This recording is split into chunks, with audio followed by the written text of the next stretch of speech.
We begin with some breaking news coming in from Sudan, where we're getting reports of heavy gunfire across the capital. Tensions have been rising in recent days between the army and the Rapid Support Forces paramilitary group. Let's go straight to Hiba Morgan, who joins us live from there. So, Hiba, tell us what's the situation right now with the fighting.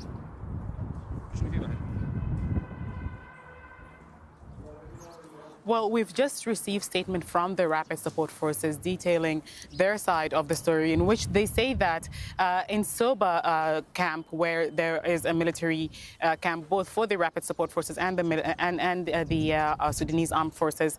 Now, the Rapid Support Forces say that they were attacked by the Sudanese Armed Forces in the early hours of April 15th, which is today. We are hearing gunfire in the capital here, Khartoum, near the vicinity of the presidential palace, in the northern part of the capital, as well as in Soba, where they started, and other parts of the capital as well. So lots of confusion here with regards to what is happening at the moment. People around the country, around the capital, can hear the gunshots. They are terrified. Lots of people have not been able to access public transport, so they've been walking on foot, trying to get to the safety of their homes because of the confusion.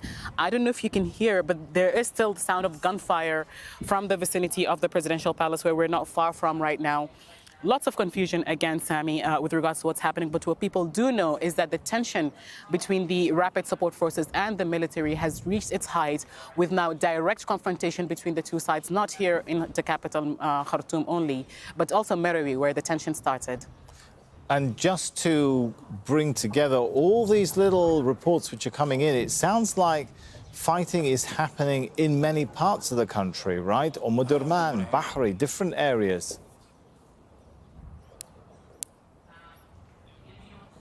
Yes, and that was the concern of the political parties, of the tripartite mechanism that has been mediating in the talks between the army and the political parties.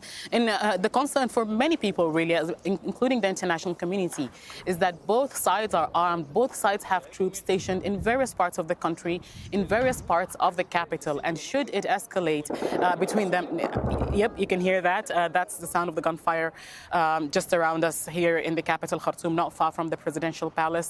And that's the concern, Sammy, the fact that they have troops in various parts of the country, in various parts of the capital, and including cities where there's civilian lives, where there are residential areas. So there are concerns that there will be civilian casualties in this battle between the Rapid Support Forces and the Sudanese army.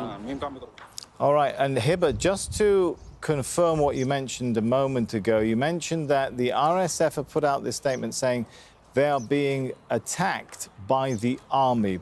Is that something we can confirm, though? Have we had any statement from the army, for example, about what's happening? No, we can't. We're yet to hear from the army with regards to what's happening. The army has not put out a statement. We've tried to reach the army for comments. That has been very difficult at the moment to get through to them. But what we do know is that there are indeed direct clashes between the army and the Rapid Support Forces, regardless of who started it and regardless of who is responsible for the first shot. The fact remains right now, Sammy, is that there is direct military confrontation between the Rapid Support Forces and the army. Two forces, again, with troops and forces spread around the capital, around the country, including residential neighborhoods. And so there are concerns that there will be civilians caught in the crossfire between the two sides. And while you're talking, bear with me for a second, Hiba, because we've got lines dropping that the Sudanese paramilitary Rapid Support Forces say they've communicated with international and local mediators and informed them of the situation. Of course, it remains to be seen what they can do at this point. But you also mentioned fighting around the presidential palace. Is that right, Hiba? We can hear the gunfire, Sammy. Where we are right now, we can't exactly see what is happening, but from the vicinity of the presidential palace, we can hear the gunshots. We can hear the gunshots from the northern part of the capital, Khartoum, and from the twin city of Khartoum, Omdurman as well, which is behind us. In other parts of Khartoum, such as Riyadh and Soba, we've spoken to residents there who say they can hear the gunfire, and they also say they can see the smokes as a result of these clashes.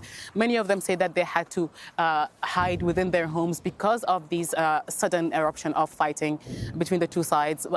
Streets, there are a lot of confusions where people have started to go out to start their day on this Saturday. Now, most of them have returned to their homes seeking safety until we figure out exactly how bad is it and where are the areas most affected, whether in the capital or other cities as well. All right, and as we're on air, this is obviously a breaking news story and developing story, so bear with us, Hiba, because I'm getting all kinds of lines coming in here. There's a statement by the Rapid Support Forces group saying that things kicked off today when basically a unit of the army tried to enter a position held by the Rapid Support Forces in their camp in Soba. I'm just translating it from Arabic here, so bear with me. So they're saying that that's how things kicked off, Hiba. Tell us a little bit about the importance of Soba.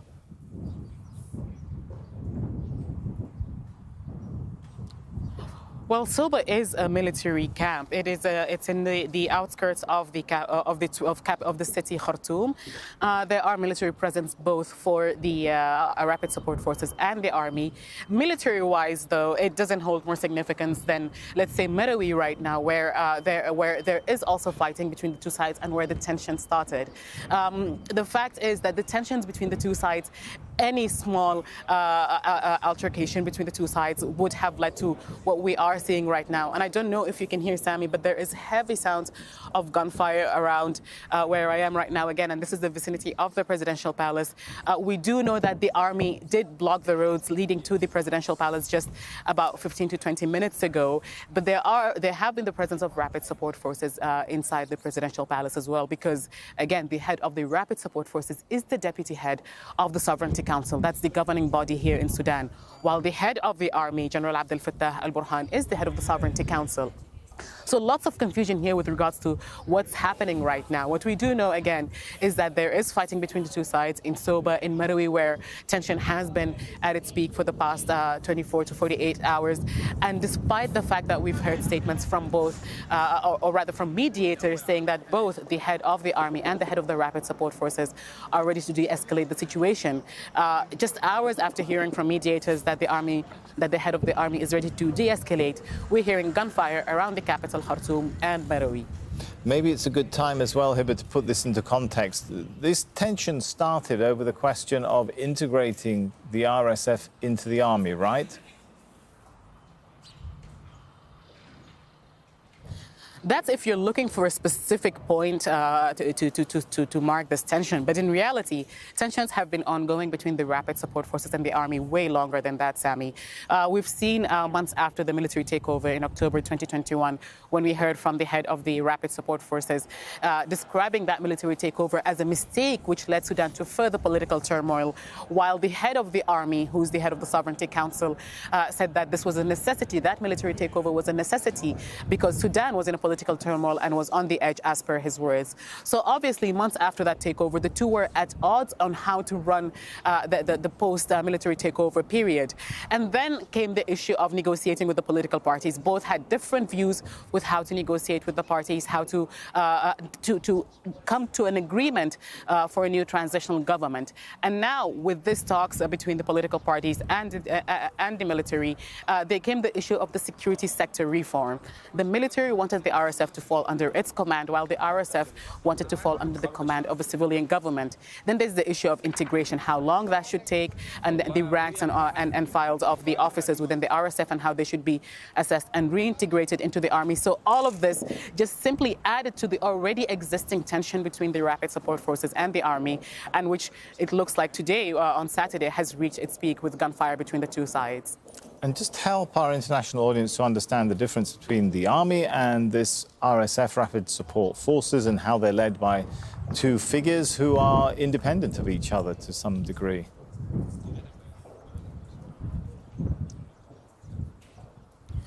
Well, you have to look at the origin of the Rapid Support Forces. The Rapid Support Forces was officially established in 2013, but they've been fighting in the western region of Darfur way before that, 10 years before that, in fact, when they were fighting against the rebel forces alongside the army.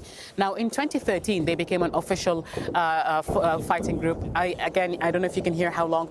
This is obviously within the presidential palace. That we can definitely confirm because of the vicinity and how loud it is. And it looks like a heavy gunfire between the two sides. But then again, let's return to the Rapid Support Forces. They have been established officially in 2013 to be under the head of the intelligence back then. But around 2018, they were placed under the commander of the armed forces, who was President Bashir back then in 2018. In 2019, when he was deposed, the head of the Rapid Support Forces became the deputy head of the Sovereignty Council, while the commander-in-chief of the army became the commander of the Sovereignty Council. So that's the difference between the two sides. The RSF is a paramilitary group that was set up to fight the insurgency in the western region of Darfur. They also played a role in attacking the sit-in, the pro-democracy sit-in in front of the army headquarters in June 2019. And the military has been around, obviously, since the independence of Sudan. It's an institution that has been around longer. Hiba, I just want to make sure you are in a safe place, because we can definitely hear the gunfire erupting around you.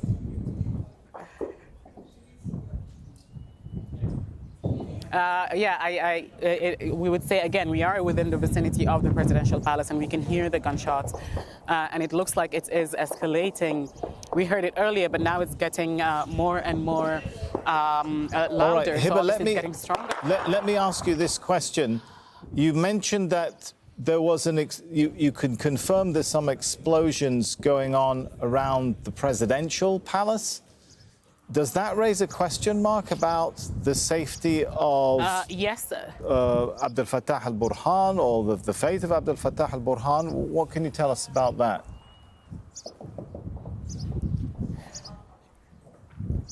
Well, General Abdel Fattah al-Burhan's official residence is within Hiba, are you okay, by the way? The military. I just heard that rounds have been fired around you. If you need to go and take cover, let's not keep you exposed. No, we will be all right. I guess when I disappear from the screen, that's when you should be concerned. But yes, no, the head of the armed forces, General Abdel Fattah al-Burhan's residence, is actually within the army, the headquarters of the army. So he wouldn't normally be at the presidential palace at the moment. But the forces from both sides, the Rapid Support Forces and the army, do have their troops within the presidential palace. Again, that's because while General Abdel Fattah al-Burhan is the commander of the armed forces, General Mohammed Hamdan Dagalo, the head of the Rapid Support Forces, is the deputy head of the Sovereignty Council. So there will be the presence of troops from the Rapid Support Forces and the military inside the presidential palace is expected. All right, I think we're going to leave it there. Thanks so much, Hiba. We'll come back to you later. All right, joining us by phone from Khartoum is Ala ad-Din. He's a spokesman of the Sudanese Professionals Association.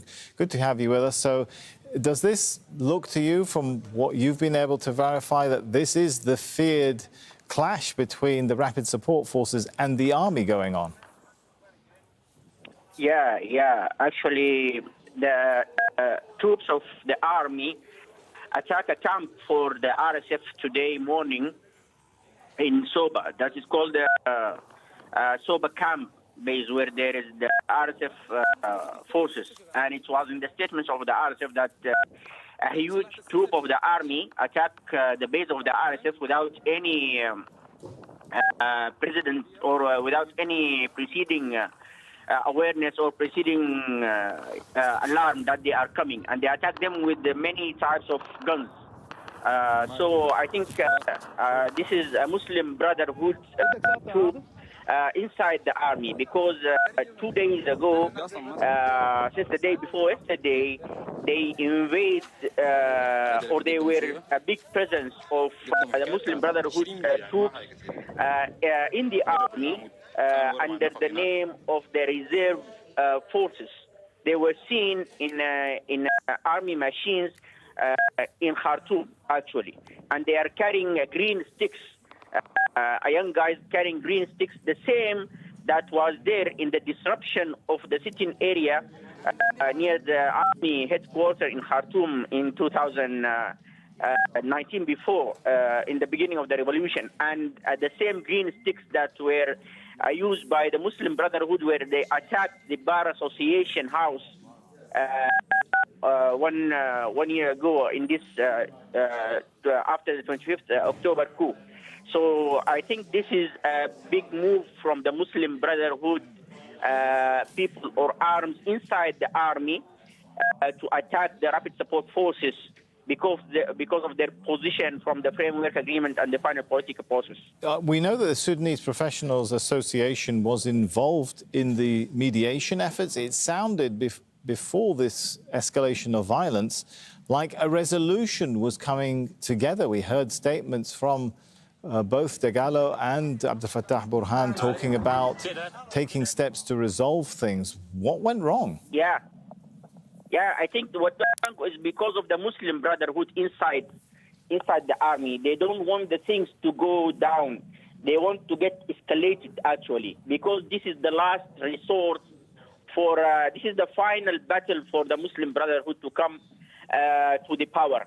They will not allow any final political process or any final agreement to be But the army is controlled by Abdel Fattah al-Burhan, not by Muslim Brotherhood or any other factions. Surely if army units are mobilizing, this is indicative of Abdel Fattah al-Burhan having some control on the situation. Coup in 25th October is hiding the Muslim Brotherhood. Behind it is the Muslim Brotherhood in the army. You know, since the al-Bashir regime, the army was much invaded by the Muslim Brotherhood, actually, and even the Rapid Support Forces, but much more the army. So the 25th October coup allows the return back of most, if not all, the Muslim Brotherhood in many aspects of life, in the ministries, in the army, and even the people who were dismantled by the 30 June Muslim Brotherhood regime dismantling committee were back in the show. So they get more strength. Their money came back to them, and they gain again into the power. So this coup, 25th October coup, was hiding the Muslim Brotherhood return back. So whenever there is a movement, let me jump in and ask you, where does this leave the transition process from military rule to civilian? We know that there was tension between the RSF and the army over some of the posts, like Chief of Staff. Who becomes Chief of Staff? Does it go to a civilian? Exactly. Does it fall under civilian oversight or remain with the military? Yeah, exactly. And what's happening since the security sector reform workshop and during the statements of both the army and the RSF, it showed clearly that the RSF is with the idea and the opinion of the democratic transition and the return of a civilian government leading the country. And the civilian leadership should lead the security sector reform. But the army was against that. The army was against the democratic transition, although they declare in their statements they are with the democratic transition, but they refuse for the civilian government and leadership to lead the SSR. And that is the usual that's happening in the democratic transition. So that statement and that position from the army, it showed clearly that the Muslim Brotherhood in the army are not agreeing for security sector reform and for civilian government to come back and democratic transition to have a pathway into the country. And they use the army and their presence in the army as their last resource or the last way to come back to the show and to get leadership of the country. All right, we'll leave it there. Thanks so much for your thoughts on that. Let's go back to Hiba Morgan. Some vehicles of the army right now inside the Khartoum airport. I think there is something going there. All right. Thank you for your thoughts on that. We're looking at live pictures coming in right now from Sudan. You can see pictures coming in from Marwa. That's where clearly something is on fire. And reports coming in, at least from the side of the Rapid Support Forces, talk about how they have been attacked by the Sudanese army units. They refer to an incident in the area in a camp in Suba, coming under attack this morning by what they say aggressive units from the army that began firing heavy and light arms on them. And they're calling for international condemnation of this. Now, I believe we do have Hiba Morgan with us. She joins us live from Sudan. So, Hiba, just give us a feeling now of, we're looking at live pictures coming in from Marwa, and something's clearly on fire. It looks like this is a situation which is continuing to escalate right across the country, right? Yes, indeed, Sammy. People were hoping that it would end in a few minutes, and sounds of gunfire getting heavier and heavier, and especially again within the vicinity of the presidential palace. And now, from what we understand from sources around the residence of the deputy head of the Sovereignty Council and the head of the Rapid Support Forces, General Mohammed Hamdan Daglo, as well as within the guest house, which is the residence of General Abdel Fattah al-Burhan, the fact that the fighting has reached those areas, then things have escalated very quickly. Here in the capital, the streets have become vacated. People have been seeking the safety of their homes. The roads to some of the bridges to some of the to the capital, one of them we understand has been blocked by the Rapid Support Forces. We understand again that there is fighting in Soba in the area of Jabra as well, and we know that fighting in Marawi army base, where the tensions have started, is ongoing. So things don't look to be calming down, despite the fact that there were statements from mediators that both the head of the Rapid Support Forces and the head of the army say that they want to de-escalate the situation to avoid this kind of situation. All right, we're getting reports here about RSF forces, the Rapid Support Forces, deploying on the tarmac of Khartoum airport. And these are pictures. We're playing pictures right now here, but let me talk you through what we're playing on the screen here. We're playing pictures, latest pictures, showing the deployment of what looks like military personnel. A little hard to say just based on looking at the pictures who exactly they are, but the reports talk about the RSF deploying at the tarmac of the airport in Khartoum. Can you tell us anything about that, Hiba? Well, Khartoum International Airport is the major airport in the country, and should the RSF have taken over the tarmac, then they've expected to be taken over the airport. And there have been concerns over that as well. We do know that earlier on, the army did try to deploy to that vicinity. Again, this all started over an airport, the airport in Marawi in northern Sudan. So if the RSF have indeed deployed and taken over the Khartoum International Airport, then this would be something major. But again, it's very hard to get something out of the army at the moment. They seem to be more busy in engaging with what's going on rather than answering their phones, which is understandable. But again, the situation has been very tense. People do want to hear, just like they heard from the Rapid Support Forces about them being attacked in Soba, but they also want to hear from the army to figure out exactly what happened and what is going on in the country.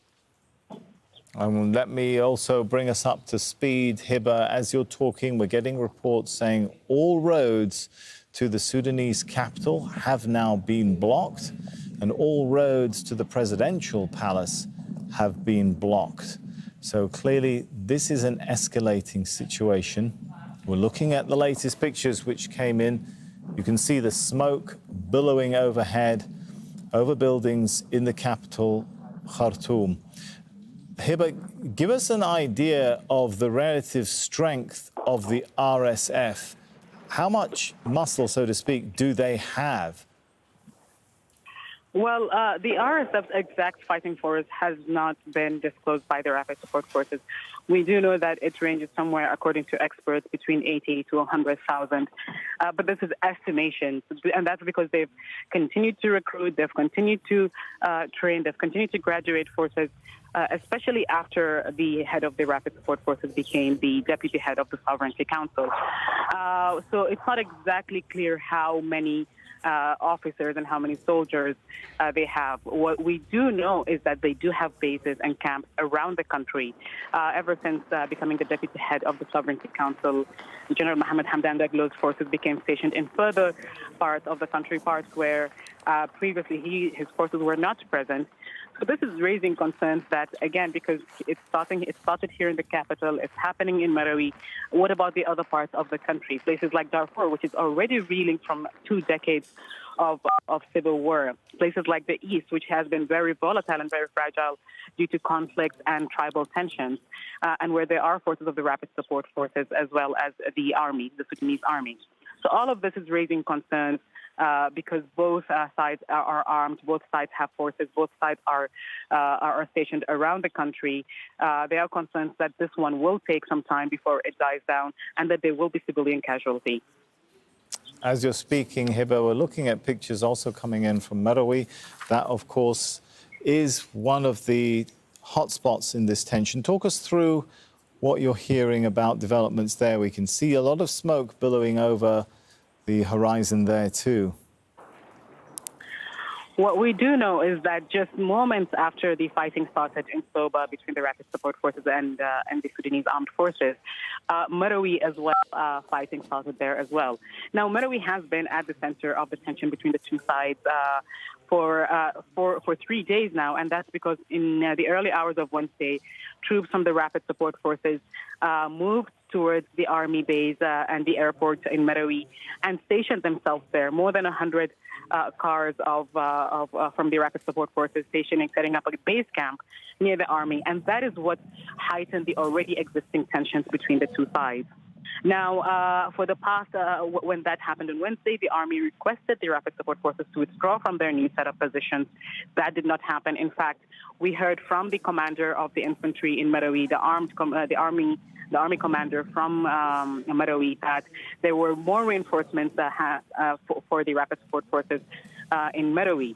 And that there's fighting here happening right now in Marawi shows that the situation which many people on many sides have hoped would die down and would not lead to a full-on confrontation is not happening, and that there's now a full-on confrontation between the two sides, and there are concerns about the civilians who will be caught up in the middle. We're getting lines as well talking about how fighting is now broken out close to the headquarters of the Sudanese Rapid Support Forces, or RSF, in the Sudanese capital, Khartoum. Hiba, is this the place where the leader of the RSF, Mohammed Hamdan Dagalo, also known as Hamedti, would normally be based? Well, at the moment, again, because of the tension between the two sides, Sami, you can't confirm whether they were actually in their residential areas or not. Normally, he would be in his residence, and his residence is not far from the airport, not far from the home and the residence of the head of the armed forces, General Abdel Fattah al-Burhan. So under normal circumstances, you'd find Burhan in his residence, which is within the army headquarters. You'd find the head of the Rapid Support Forces in his residence, not far from the residence of the commander of the army. And you would see their forces stationed around each other, talking to each other, dealing with each other normally, because they were at some point allies and partners, including in the overthrow of President al-Bashir, in the military takeover in October 2021.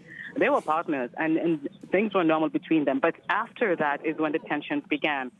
So again, we can't confirm whether the head of the Rapid Support Forces was at his residence at the time of, or right now when the fighting has started. But there have been a lot of tensions over the past 24 to 48 hours. So it would not be surprising if both have not been at their residence because they're expecting something like this to happen.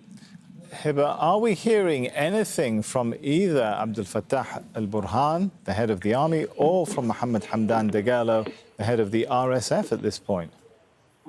We haven't heard from any side yet. So we haven't heard from the Rapid Support Forces. We haven't heard from the head of the Rapid Support Forces, rather, or from the head of the army. We have heard from the media team of the Rapid Support Forces detailing what they say was an attack on their base in Soba, which is how they started. Whether that is exactly what happened or whether the army has a different story to this, to how it started, that is something we're yet to hear. But what we do know, Sami, is that regardless, again, of how it started, this is now something that has spread across the capital in Durman, the twin city of Khartoum, in the northern part of Khartoum, that's Khartoum North, across the bridge. Around the vicinity of the airport, around the vicinity of the army headquarters and the residence of both the head of the RSF and the head of the army. So this has escalated to way beyond just that single army base where everything has started. And just give us an idea, Hiba, as we try to understand what's happening. And by the way, I should point out to viewers, we're looking at live pictures coming in, well, momentarily. That's Khartoum, I believe. But a moment ago, we had split box showing multiple locations going on around the country. There we go. So on the right hand of your screen, you're looking at live pictures from Khartoum. On the left hand of your screen, you're looking at pictures coming in from Merowe. That's in the north of Sudan. Both areas, well, two of several areas, we're getting pictures where we're getting reports of fighting having broken out. Of course, we're hearing about fighting in other places too, Bahri and Durman, amongst other places. This is clearly a situation which seems to be getting out of control right across the country. But Hiba, hopefully you're still there and can hear me. Give us an idea of how much control both of these men have, whether it's Hamidti on the one hand, the RSF, or General Abdel Fattah al-Burhan. How much cohesiveness is there within these forces? How much control do they have over units? Earlier I was speaking to a guest who was suggesting that, these are factions within the army trying to start trouble. How much cohesiveness is there within the structure of these military forces? Well, let's first of all take a look at the structure of the Rapid Support Forces. Again, established in 2013 officially, but they have been fighting a decade prior to that in the war in Darfur, fighting the rebel groups in that area, in that region. They were largely set up from the border guards, from the Arab tribes that were armed by the Sudanese government back then, and they don't have the same command and structure as the army. Then when you look at the army, they're an institution. For you to get to become an officer in the army, you have to go through military academy, you have to go through 3 years of trainings, and you basically have to climb up the ranks. Now, and that was one of the issues between the RSF and the army when it came to integration. The fact that in the army you have to climb through the ranks. It could take years, and it comes down to your achievements in the army. While in the RSF, it comes down to your tribal affiliations as per experts, and it comes down to the battles you fought, but not the military academy that you've gone through. So that is the difference between the two institutions or the two forces.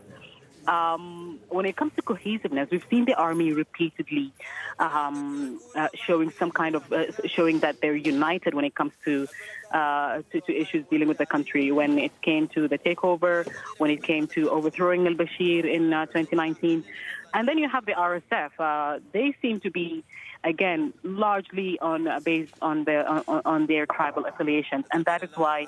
As per many people who have been studying the RSF, when conflicts erupt in Darfur, it takes some time for it to ebb down because of the Rapid Support Forces affiliation to their tribes there in the region. So, two different institutions, different makeup, but both powerful, both armed, both spread across the country, and now both fighting each other. And it doesn't look like it's a battle that would end in a day or two, and that's again because the RSF has grown over the past few years, especially since the head of the RSF became the deputy head of the Rapid Support Forces. All right.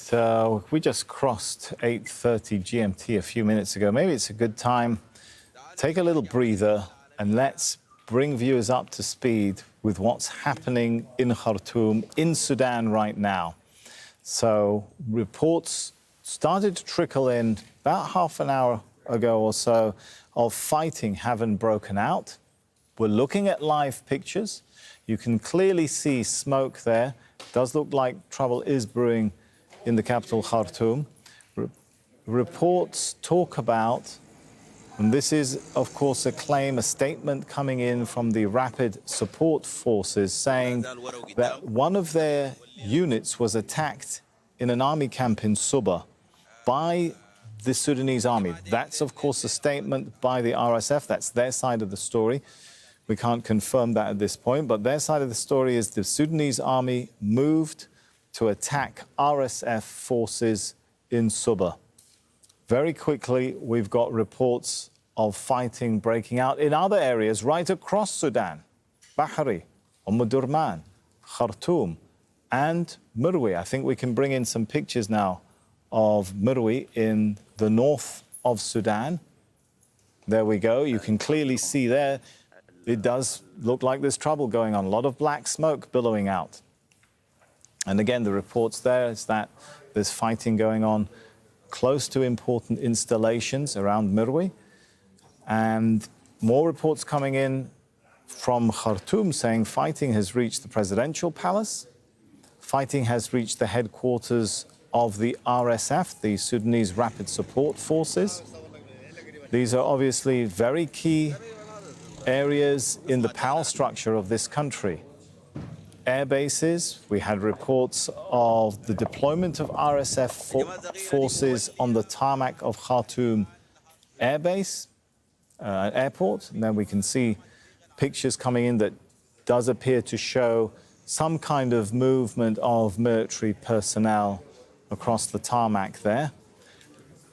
And a statement by the RSF calling for local and international condemnation of the Sudanese army.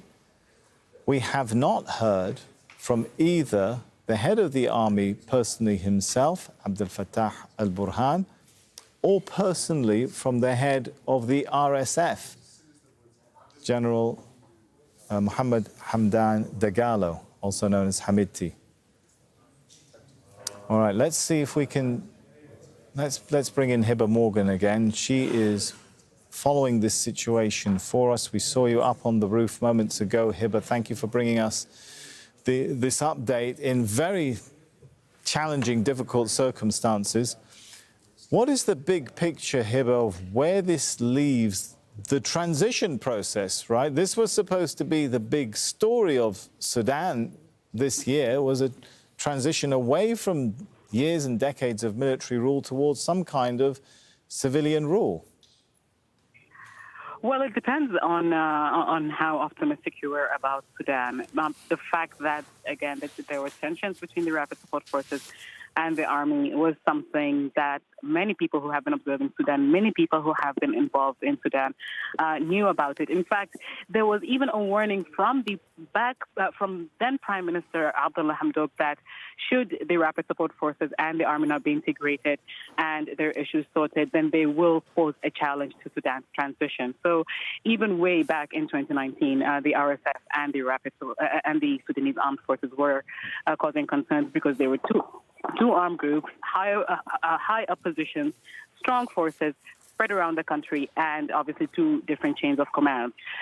So that was raising concerns. Now, yes, there was supposed to be a transitional government formed in April. There was supposed to be an agreement of a handover of power from the military, both the RSF and the armed forces, to a civilian government led by political parties who will then nominate their own prime minister. That's what was supposed to happen.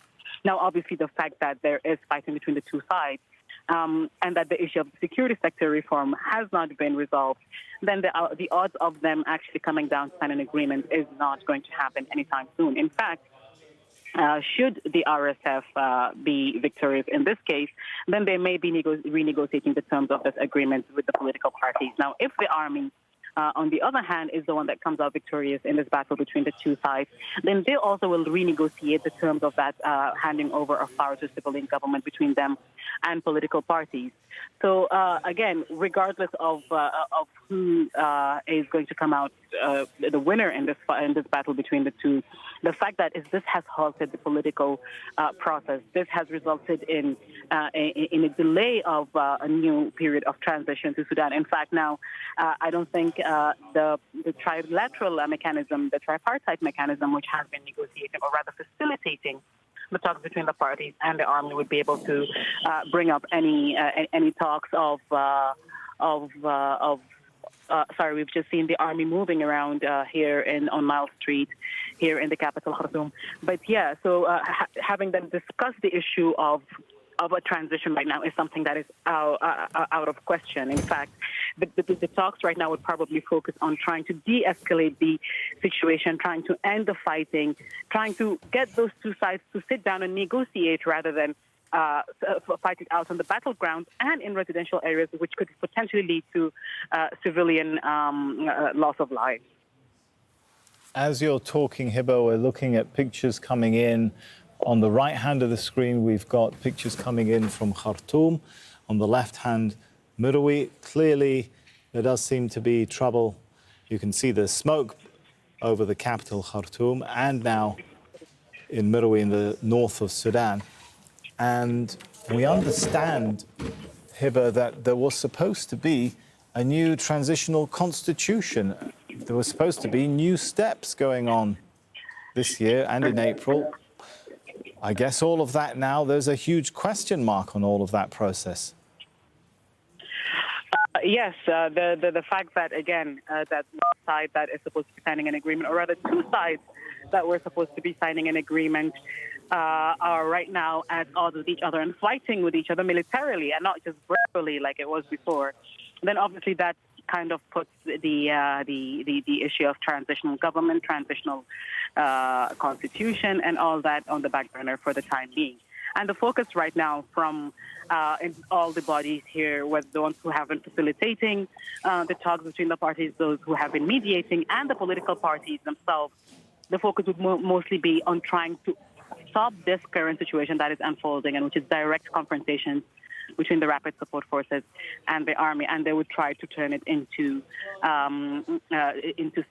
mediation between the two sides, so that at least there would be some kind of stability. This has taken Sudan from just in a political turmoil to now a full-on military battle and a security issue. There are concerns of what is going to happen, not just in the capital, Khartoum, but it goes beyond that. Merowe, where things are unfolding as well. Darfur, which is already volatile from the years of war.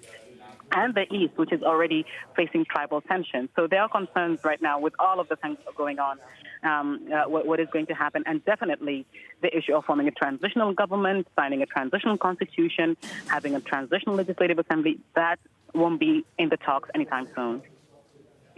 All right, thanks so much, Hiba. Do stay with us. I'm sure we're going to come back to you. Let's bring in, though, now Mohammed Al-Amin Ahmed. He's a journalist and conflict zone analyst. Joins us from Khartoum. Good to have you with us. Is this now a battle of survival between these two military units? Yes, it's